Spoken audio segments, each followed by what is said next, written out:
Рождество – это самый большой праздник в Северной Америке, а зимний Квебек признан самым крутым рождественским местом не только в Канаде, но и во всей Северной Америке. Ради этого сюда приезжают туристы со всего континента.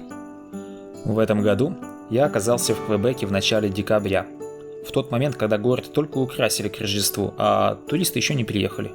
И пока я прогуливался по пустынным улицам, складывалось ощущение, что находишься в доме, который подготовили к показу. И сейчас можно пройтись по этажам и комнатам для осмотра. Поэтому возникла идея провести для вас рум-тур по историческому центру Квебека. А рождественские декорации добавят чудесной атмосферы праздника. Итак, добро пожаловать в наш город-дом Квебек на Рождество. Старый Квебек – двухэтажный дом. Мы на первом этаже. У входа в дом растет елочка. Сегодня идет снег. Тут всегда снег на Рождество, и ощущение зимней сказки гарантировано. Да что мы все на улице-то? Заходите внутрь. При входе длинная улица, вестибюль. И если повернуть налево, то можно идти и до другого выхода дойти. Направо же в конце улицы видна лестница, которая ведет на второй этаж. Пройдемте направо. Мы ж только пришли, уходить налево не собираемся. Лестница – удобное возвышение, с которого открывается вид на всю эту улицу. Между прочим, самую старую торговую улицу Северной Америки – Петит Шамплейн. Пока наверх по лестнице мы не пойдем, а повернем за угол, под небольшой уклон в сторону реки. А все для того, чтобы дойти до следующей достопримечательности, которую в терминах дома назовем гостиной. Удобное место для сбора гостей. Королевская площадь – место первого поселения французов в Канаде в начале 17 века. Людовик XIV, король Франции, выделил огромные средства на возведение этого города. Поэтому и площадь его в честь назвали Королевской. И даже бюст поставили. Вот он. Исторически площадь использовали под рынок и для проведения всеобщих собраний. Больше про исторические здания и историю города смотрите в нашем прошлом видео из Квебека, снятого прошлой зимой. Ссылку на него мы оставим в описании видео. А сегодня мы просто гуляем и любуемся видами.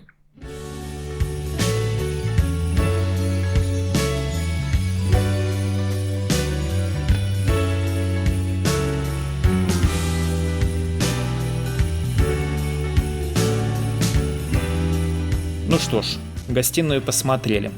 Идем на второй этаж. Здесь есть лифт. Был электрифицирован в 1907 году. Но мы пойдем по лестнице. С верхнего пролета открывается чудесный вид на улицу. Мечта фотографа.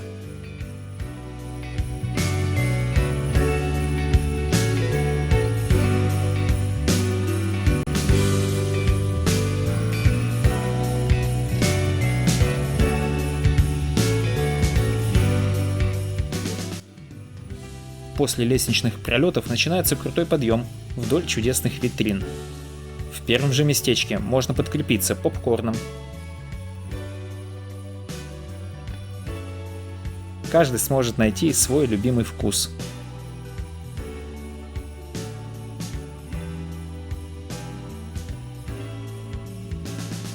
Следующая витрина с фартуками, где видны торсы типичных жителей Квебека. Наверху озорная картинка. Наверное, туриста-хулигана изображает. По пути проход через стену. Воспользуемся магией видеомонтажа и перенесемся на другой участок стены. Здесь можно по стене, окружающей весь город, пройтись и оглядеть окрестности сверху. Первым бросается в глаза, конечно же, отель Шато Фронтенак, 5-звездочный. Тут же неподалеку высотка, где живет премьер-министр Квебека. Но это все внутри городских стен. Выглянем наружу. А тут отель Конкорд с рестораном на крыше. За стенами, во дворе и для еды назовем барбекю или грилем. где можно мясо вкусно поесть. Что, кстати, я и сделал во время прошлой поездки. Дальше видно парламент. Назовем его баней, сауной. А что? Сам готов в парилке политику обсуждать. А здесь у нас гостевой домик. Отель Le Capitole.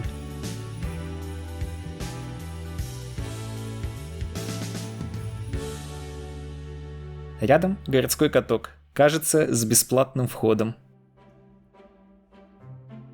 Со стены открывается вид вдаль, на большой город Квебек. Ну а я предлагаю сориентироваться по карте, чтобы в нашем небольшом старом Квебеке не заблудиться. Так, это карта старого Квебека. Много зданий и деталей. Перейдем к более простой схеме. Отмечу, что мы уже видели. Начало осмотра здесь, в Нижнем городе, на первом этаже. Это фотогеничная улица, декорированная снежинками. Королевская площадь здесь. Это лифт, на котором мы не поехали. А прошли здесь мимо витрин с попкорном и фартуками. Перенеслись вот сюда, откуда разглядели постройки за крепостной стеной. Гриль, баню и гостевой домик с катком. Теперь можно возвращаться к осмотру второго этажа. Он намного больше первого.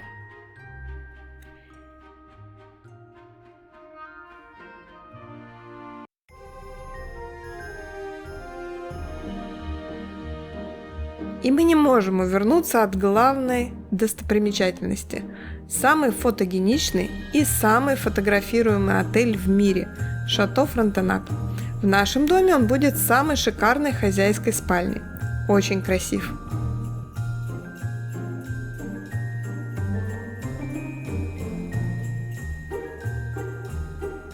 Если бы воспользовались лифтом, то прибыли бы прямо к отелю. Вон он, выход из лифта. Тут же здание старой почты. Будет офисом в нашем доме. Уж больно официальный и строгий вид имеет.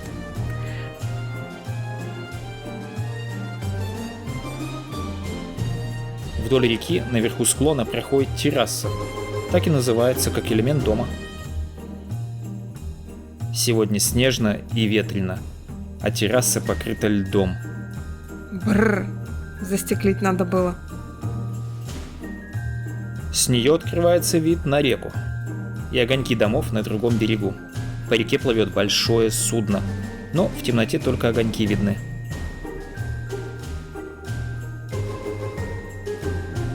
И можно увидеть улочку Нижнего города, откуда мы пришли, и шпиль церкви, что на Королевской площади.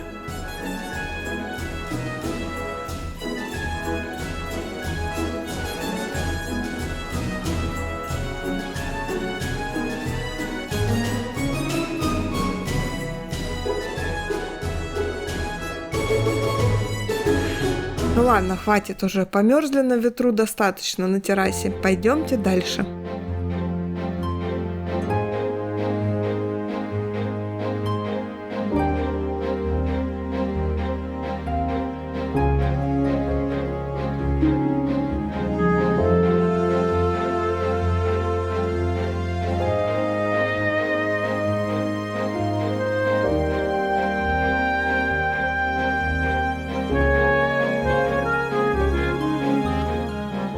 Опять видим высотку.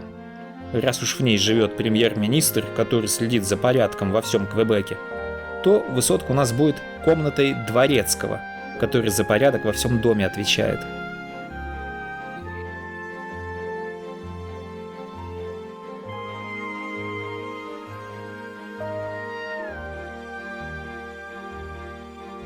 Зимние праздничные декорации, витрины с дизайнерскими вещами и рождественская ярмарка. Так выглядят сегодня улицы. И будут так выглядеть всю зиму. Как пройдет Рождество, ярмарку уберут и начнут подготовку к зимнему фестивалю, который проходит каждый год в феврале. Не забываем, что мы в Квебеке, франкоговорящей провинции, и к ним приходит не Санта-Клаус, а Пьер-Ноэль. На углу бар. Тут почти в каждом здании либо бар, либо магазин, либо ресторан. Улица такая. А за углом вид на украшение площади. Выглядит шикарно. Корона. Так и хочется сказать, что это корона снежной королевы.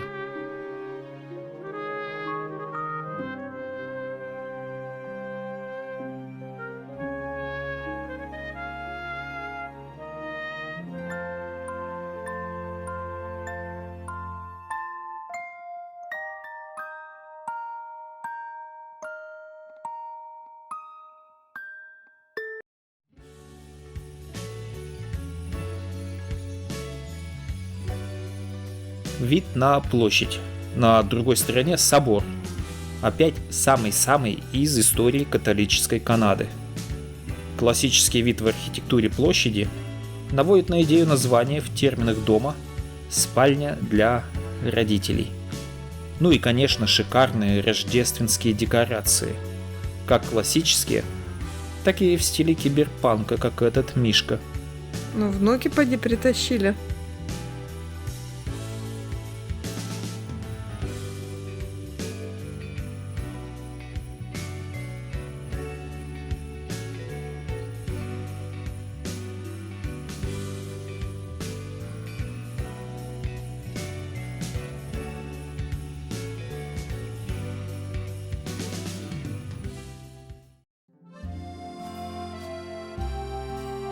От площади начинается улица, которую можно смело назвать главной улицей Старого Квебека. Она достаточно широка для автомобильного движения, а на первых этажах домов сплошным рядом идут витрины магазинов, кафе и ресторанов. Пусть эти ряды будут гостевыми комнатами в нашем доме. Добро пожаловать, дорогие гости!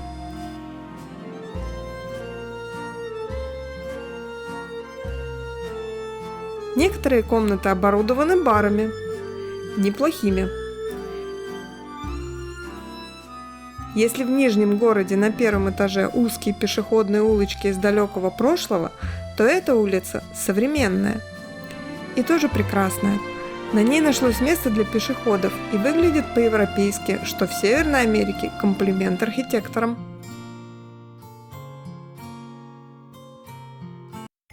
Ну а мы снова вернемся к архитектурному плану нашего дома и отметим, что видели. Шато Фронтенак, хозяйская спальня.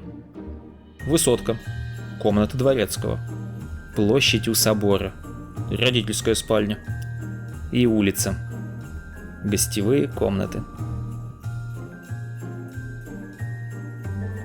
Нам осталось свернуть с улицы и пройти к главному скверу Старого Квебека. Вот сюда.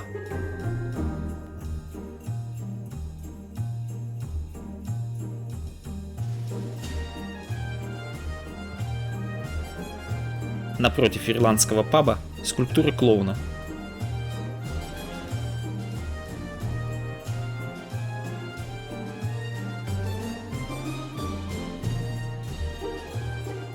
А дальше милый гномик.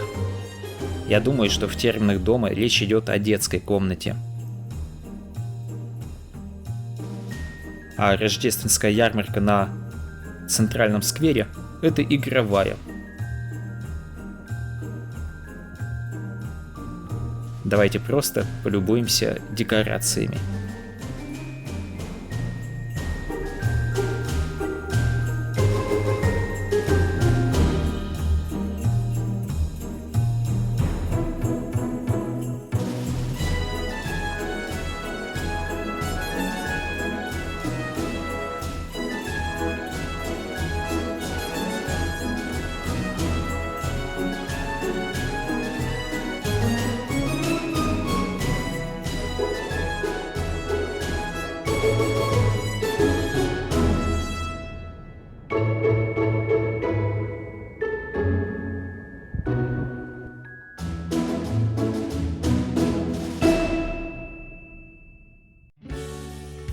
Ну и улыбочка у тебя. А ты сказки старые читала? Какие сказки, такая и улыбочка. На этом показ дома подошел к концу. Не все темные углы мы показали, но обычно показывают самое-самое красивое, что мы сегодня и сделали. Спасибо, что досмотрели до конца.